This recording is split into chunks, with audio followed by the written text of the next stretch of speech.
Morning folks, and welcome to today's episode called George Soros, Big Bets and Big Backlash. And Soros's life, it is extraordinary. Like a Jewish teenager who survived Nazi occupation, fled communist Hungary with almost nothing, and went on to build one of the most remarkable investing careers in modern history. We're talking about like some of the boldest trades ever made. In his most famous bet, the one that led him to be labelled the man who broke the Bank of England, he personally made around $650 million.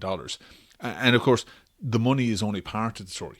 He also gave away roughly $32 billion, becoming one of the most polarising figures in finance and in politics. And while we will touch on the philanthropy and the controversy that goes with it, this episode is really about the trades, about how he thought, how he positioned, and why these trades were so extraordinary. I love this story. Enjoy. So George Soros, he was born August 12th, 1930 in Budapest, Hungary. Born as Georgi Schwartz, and he grew up in a prosperous secular Jewish family. After Nazi Germany occupied Hungary in 1944, Soros's father, he organised forged Christian identity papers and safe arrangements for his family and for others. For example, he paid for a Hungarian official to take young George and pretend that he was his godson, and this allowed him to evade deportation to the concentration camps. After the war, the Soviets took over from the Nazis and controlled Hungary, and at the urging of his father, Soros emigrated to London, and he enrolled at the London School of Economics and supported himself by working a series of low-paid jobs like a railway porter, a waiter, so he didn't have much money back then. At the LSE, the London School of Economics, Soros encountered the philosopher Karl Popper, and this had a huge impact on his life because Popper argued that no one ever really possesses absolute truth, and that the human understanding is always flawed, and that societies function better when they remain open, self-correcting, tolerant of dissent. Closed societies, on the other hand, where you might have fascism or communism, they fail because they claim certainty. Which is interesting because you'll remember last week I went off on a rant about Alex Karp of Palantir, and what worried me so much about him was his certainty. Anyway, Popper's philosophy, it gave Soros a philosophical framework, and that underpinned his investing and his worldview. But at this stage, Soros, he had no intention of becoming an investor. His goal was to become a philosopher and work in academia, but his grades weren't strong enough, and so he reluctantly turned to finance. In 1956, he moved to the US, where he worked in arbitrage. Essentially, it was spotting small price differences in the same asset across different markets and then profiting from the gap in the price difference. Now, his first break came very quickly, also 1956, the year he moved to America, because this is when the Suez Canal crisis happened. So Egypt nationalised the Suez Canal, and this is a key route for oil into Europe. And it disrupted shipping, triggered major volatility in oil prices and currencies, and Soros, he capitalised on the instability, moving quickly as prices swung wildly. As he later said of his trading style, "I was generally first in and first out."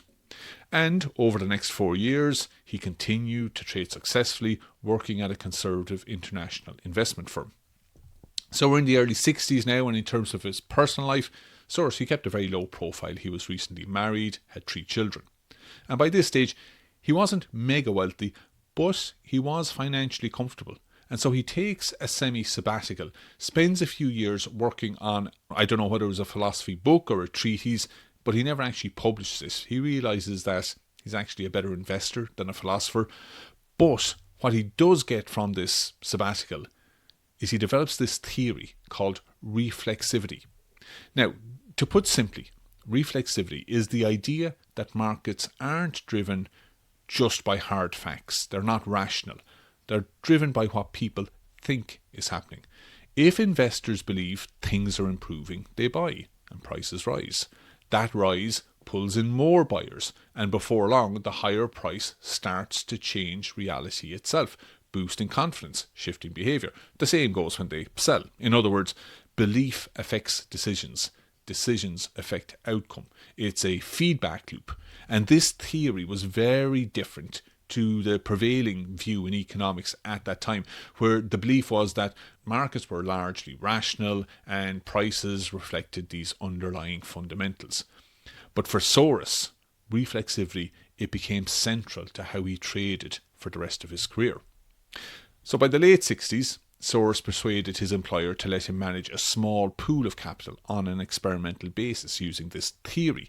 And instead of chasing small pricing errors, he made big bets on currencies, markets, and political change. And the results were very strong, especially after teaming up with Jim Rogers. So Jim Rogers, he was younger, intense. He dug into the data and the balance sheets. Soros made the big calls, when to take the risks, when to stop. In 1970, Soros eventually went out on his own, setting up the Soros Fund Management, and his first decision was to bring Jim Rogers with him. Then, just 1 year later, the rules of global finance more or less changed overnight, and in a way that played straight into Soros' strengths. On Sunday night, 15th of August 1971, President Nixon went on television and made a short announcement that had huge consequences. The United States would no longer exchange dollars for gold, bringing an end to the Bretton Woods system. So this was the system that had governed global money since the end of the Second World War. In essence, the Bretton Woods system tied the dollar to gold. Other major currencies were tied to the dollar, and that arrangement had kept exchange rates stable. You didn't really trade in currencies back then. You assumed they would stay roughly where they were.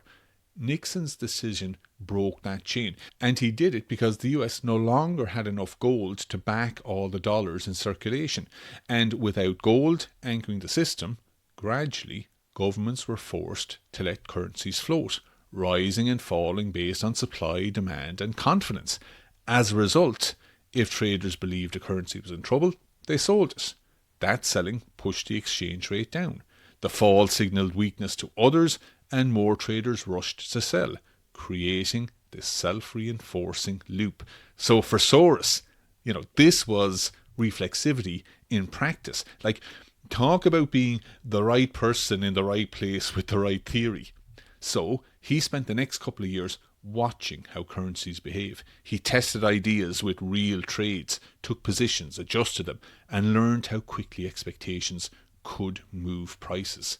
Now, it was clear that this strategy needed a different kind of fund, one that could move fast, use leverage. So in 1973, Soros set up the Quantum Fund. And it's important to note here that this wasn't just about currencies, although currencies is where Soros makes his name and most of his money. Soros was also applying his reflexivity idea more broadly, looking at how political decisions and global events could ripple through the markets as a whole. Returns in his fund through the mid-70s were exceptional, well above 30% most years. And remember from the recent Paul Singer episode, and Singer, who I would consider as being one of the best investors ever, even for him, the 70s were a brutal decade, as they were for most investors, but not for Soros. By the end of the 70s, he had a net worth of about $100 million. But, as most of us know, Soros was never interested in simply accumulating wealth. His philosophical background, combined with his experience of living under Nazi and then communist regimes, it shaped how he saw power, systems and control. And once he had financial independence, he was determined to use his money to change those closed systems that he thought were at the root of an awful lot of the badness that he had experienced. So in 1979, he launched his first major philanthropic initiative, funding scholarships for black students in apartheid South Africa, because he saw education as a way to weaken the system from within. Now, by 1980, Soros was at his peak, or his first peak, I suppose. The Institutional Investor magazine named him the world's greatest money manager, and the numbers tell you why. Like, from the early 70s through to 1980, Soros' funds had gained roughly 4,200%. Over the same period, the S&P 500 rose by about 47%. Now, we have to remind ourselves, of course, that Soros wasn't working alone. He had Rogers in his corner, and from the outside, this looked like the ideal partnership. So when Jim Rogers announced in 1980 that he was leaving, it became one of the most famous breakups in hedge fund history. There were a lot of different reasons for the split. First of all, they were opposites. Soros moved fast. He trusted instinct and wanted total freedom to change his mind and act at will. Rogers was disciplined, methodical, and deeply data-driven. So there was always that tension between them. Also, Rogers wasn't happy with the firm getting bigger and the management that comes with that. And I totally get where he's coming from here. When we were growing our business, and it was a very, very small business, but I hated handling the management side of it. I really didn't like the fact that as we got bigger, most of my time was taken up with managing new hires and, looking after what they were doing. And it just took away from the fun of it. Anyway, getting back to Rogers, he was also burnt out. He was just 37 years old. He was worth about 14 million, a lot of money for back then. And as he later put it, I didn't want to be the richest man in the cemetery. I wanted to have a life. George was a workaholic. I had other things I wanted to do. So they split. And look, I really admire Rogers because, man, did he go out there and live life a little. Like, he travelled around the world twice, both times making it into the Guinness Book of Records. He continued investing, built up about a $300 million fortune. So a very interesting character, and he might be worth doing an episode on at some stage in the future. Now, the impact of Rogers leaving was pretty immediate. The following year, 1981, was the first time in its history that the Quantum Fund lost money, down roughly 22%.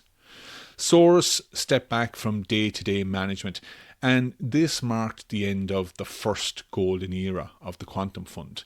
His personal life had also changed significantly. By now, he had divorced his first wife, married for a second time in 1983. Then in 1984, he returned to Hungary to open up a foundation that would eventually be called the Open Society Foundations.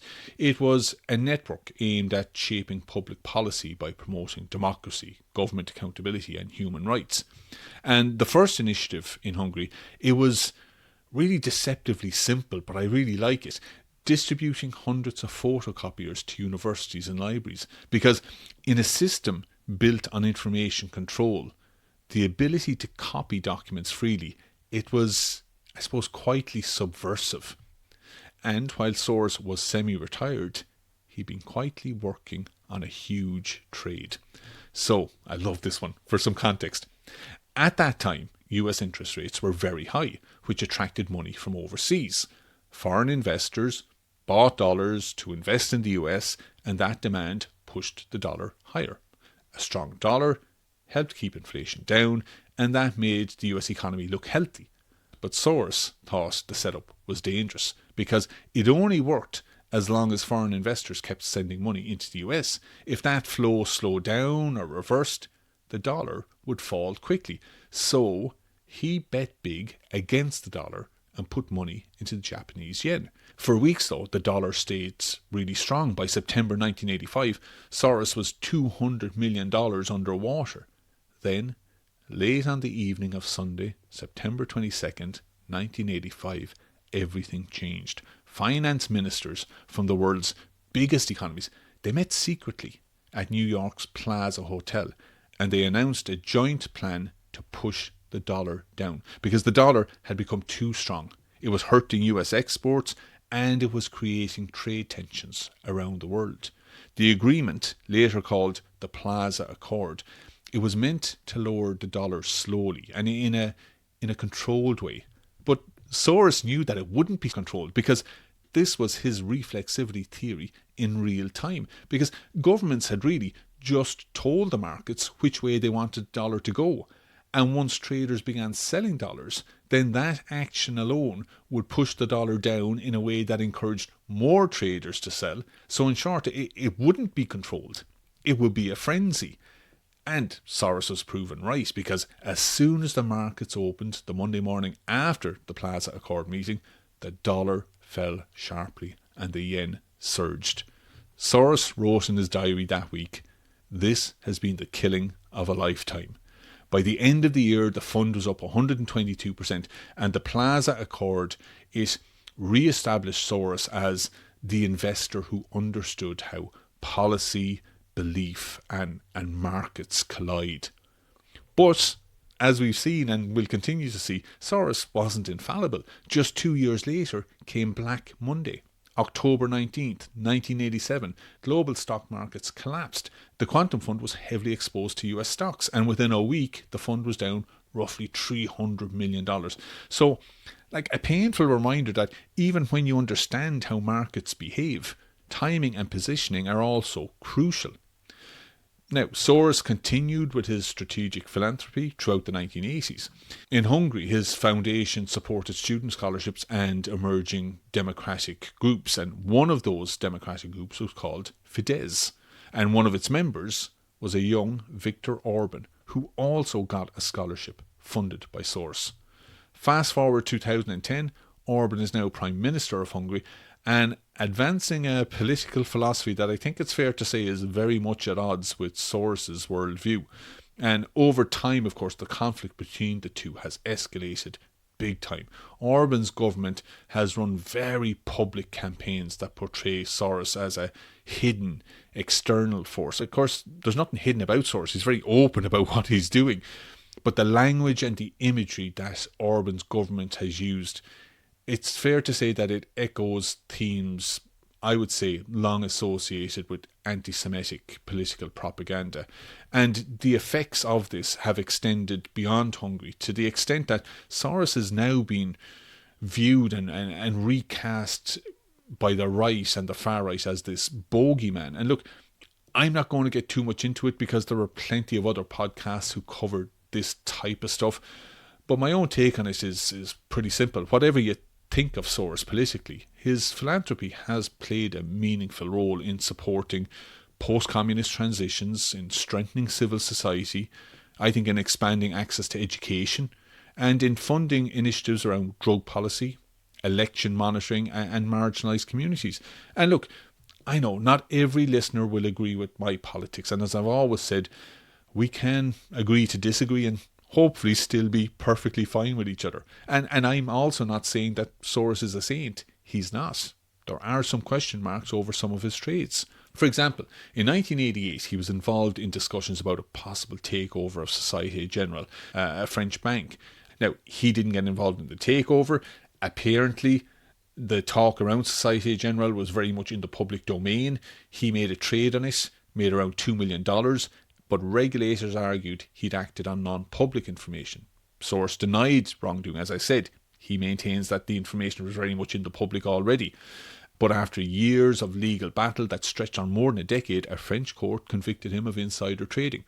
Soros appealed, but the ruling was upheld by the European Court of Human Rights. And while they agreed that the French law was unclear, the court maintained that Soros, as an experienced investor, should have known his actions were illegal. So he has that conviction hanging over him. Now, let's go back. We're still in 1988, and this is when Soros hires 35-year-old Stanley Druckenmiller to run the portfolio. Druckenmiller had earned a very strong reputation as a fund manager, where he was known for being aggressive but very, very precise. And over the next 4 years, the fund performed very strongly, returning an average of 30% a year. And then came the trade that defined Soros. In 1992, Britain was part of the European Exchange Rate Mechanism, or the ERM, which meant that the pound was tied to the German mark. On paper, that was meant to create stability. But Britain was in a recession and needed to lower interest rates to get the economy moving again. Germany, which by this stage had just been reunited, they needed higher rates to control inflation.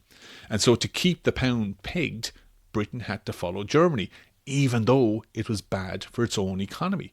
So both Soros and Druckenmiller, they could see that this couldn't last, so they started shorting the pound. Now, Druckenmiller's initial plan was a $1.5 billion position. But for Soros, the situation was so lopsided that he believed it would be foolish not to bet big, because Britain could only keep interest rates high for so long before doing serious damage to its own economy. So this is what he said to Druckenmiller. If the setup is that clear, you don't make a small bet. You go for the jugular. And that's exactly what they did. The fund leveraged itself roughly 10 to 1, building a $10 billion short position against the pound, a bet larger than the entire quantum fund itself. So if they were wrong, that would be the end of the fund. And Soros didn't stop there. Most hedge funds hide their positions. They stay quiet. Soros did the opposite. He talked. He let it be known that he believed the pound couldn't hold, because he understood if enough traders became convinced the pound would fall, their selling would make it fall. So with Soros going public, with the British pound under huge stress, the pressure was building for weeks and weeks, and then it burst on Wednesday, September 16th, 1992, Black Wednesday, when traders began selling pounds in huge volumes. The Bank of England went into full defence mode. By late morning, it raised rates from 10% to 12%. They were hoping that these higher yields would attract buyers to the pound. The market ignored it, and the selling continued. The government then announced another emergency hike later that day, this time to 15%. I mean, it was an act of desperation, and that's exactly how the market saw it. That evening, Britain withdrew from the ERM. The pound collapsed. The quantum fund made more than $1 billion on that trade. Soros himself earned an estimated $650 million. Headlines crowned him the man who broke the Bank of England. Now, the irony was that Britain was better off as a result of all this, because now freed from being tied to the German mark, the pound fell, interest rates came down, and the economy began to recover. And for Soros, it was the ultimate proof of his reflexivity theory. Belief drives action, action changes outcomes. And look, before anyone starts jumping into reflexivity and investing all their money based on this theory, it's worth slowing down for a second. I mean, as we've seen, and as we'll see again, Soros wasn't infallible. But there is a lot to be said for his theory, because initially economists had been skeptical of reflexivity because it's hard to model, it's hard to test, it doesn't give neat predictions. But more recent thinking, especially behavioural economics, they have moved closer to Soros's view. They recognise that belief, the herd mentality, feedback loops really do play a role in how markets move, particularly in bubbles and crashes. So by the early 90s, Soros really had very little to prove as a trader. Assets under management at the Quantum Fund were up to 10 billion. His reputation for moving markets was at such a height that even, a casual remark from him about a currency could trigger massive flows of capital. But as mentioned, he didn't get it right all of the time. In February 1994, he and Druckenmiller misread the Japanese yen. They were expecting weakness after trade negotiations, and they built a large short position. Instead, the yen surged and the fund lost roughly $600 million in a single day. But a few years later, Soros made the headlines again, and another huge killing on a currency trade. So for years, Thailand attracted foreign capital by offering high interest rates while promising to hold its currency, the baht, at a fixed value against the US dollar. That arrangement worked, but only as long as the government had enough dollar reserves to defend it. Soros believed those reserves were running out. He and other traders began betting against the baht. They borrowed the currency, sold it for dollars, and forced the Thai central bank to spend its reserves trying to hold the line. But the central bank couldn't print US dollars, and its reserves were finite. And once the market sensed they were running low, the defence became impossible to sustain. And on July the 2nd, 1997, Thailand had to abandon the peg. The baht fell. The pressure quickly spread across Asia, triggering the Asian financial crisis. Across the region, businesses failed and governments destabilised. Malaysia's Prime Minister publicly blamed Soros for the turmoil. But, speculation didn't create the underlying problem. Like many Asian economies, they are already under strain from rising debt, overheated property markets, fragile banking systems, and weakening export growth. Thailand was simply where the break became visible first. Traders like Soros, they simply speeded up the inevitable crash, but they didn't create the vulnerabilities. Soros's fund is estimated to have made roughly $1 billion on that trade. And then in 1998, we have another big loss. And this is the thing with Soros' trading. It's big wins and big losses. So this one was one of the most damaging trades of his career. So for context, Soros was heavily invested in Russia in many, many ways. He was invested in its economy, but he was also invested in Russia successfully transitioning toward a market economy, because throughout the 90s, Soros had committed hundreds of millions of dollars through his foundation to support Russian institutions. By mid-1998, Russia's economy was under severe strain. Debt was rising, revenues were weak, and pressure on the ruble had really intensified. On August 13th, 1998, Soros published a letter in the Financial Times calling for a controlled devaluation. He believed Western governments wouldn't allow Russia to descend into financial chaos. He was wrong. And the letter he wrote, it didn't calm the markets. It had the exact opposite effect. It unsettled the market. Selling accelerated, like his own reflexivity theory had worked against him. 4 days later, Russia defaulted on its debt and the ruble collapsed. The quantum fund lost roughly $2 billion. Then came the internet bubble. By 1999, Druckenmiller was convinced that internet stocks were, detached from reality. Valuations were extreme. Profits were often non-existent. So he built short positions worth roughly $200 million, betting that prices would fall. Of course, he was right in the long run, but the timing was all wrong, because instead of collapsing, valuations kept rising, and within weeks, Soros' fund was looking at a $600 million loss. So Druckenmiller reversed course, and in March 2000, he committed roughly $6 billion to tech stocks. And the timing was as bad as you could get, because that same month, the Nasdaq peaked, the bubble burst, the quantum fund lost about $3 billion. Druckenmiller resigned, and the partnership that had driven some of the fund's greatest successes was over.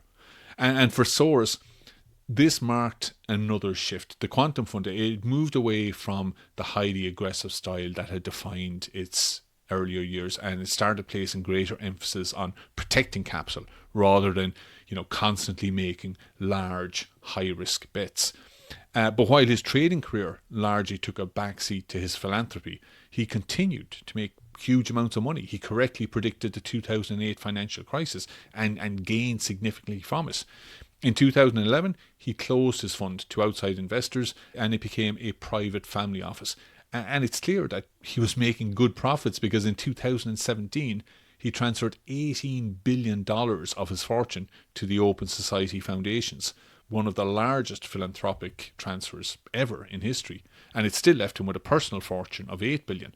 In total, it's estimated that he's given $32 billion to his foundation.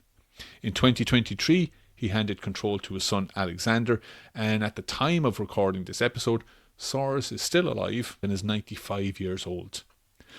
So where do I stand on George Soros? Well, look, as an investor, he's had an extraordinary career. Big wins, big losses, but the wins were bigger, very public, and he became probably one of the most famous traders of his time, and also one of the very best. And while in this episode I focused mainly on the big dramatic trades, what's really interesting about Soros is that he never seemed obsessed with money just for the sake of money. He treated wealth more like a tool, something to use, something to put to work. And that's where things get complicated, because this is what has triggered so much backlash. And look, plenty of people, as I said, will disagree with Soros politically. That's completely fair. Some of the causes he supported have been clearly political. There's no question about that. But I think the context behind Soros's philanthropy really matter, because you got to remember, he lived through Nazi occupation, and I would say it's hard to overstate what that means. He saw what happens when societies close in on themselves, when governments turn hostile, when identity becomes dangerous. You're talking about 6 million Jews murdered, millions more forced to flee, to leave their families just to survive. Like, that kind of experience obviously shapes how he sees the world. It shapes how he thinks about power, minorities, refugees, vulnerable groups. So when Soros spends huge amounts of money supporting open societies, civil institutions, democratic movements, there's a very clear logic behind it. He believes closed systems tend to concentrate power, restrict information, and limit dissent. And historically, that goes hand in hand with censorship, repression, abuses of power. Open systems, in his view, reduce that risk by dispersing power and protecting freedom of expression. And you can agree with that logic or not, that's a political debate, but I definitely understand his reasoning, and look, I agree with it. And another reason why I'm really on Soros' side is that, unlike lots of billionaires, he's not donating to get favourable regulations for his business or to ensure that he has to pay less tax. In fact, he's argued that the wealthy should pay more tax. Look, his donations have always been towards causes that he believed would help people who were vulnerable, marginalised, or exposed to bad political systems. And that motivation, as far as I can see, has always been moral. Anyway, whatever your opinions of Soros, he makes for a fascinating story.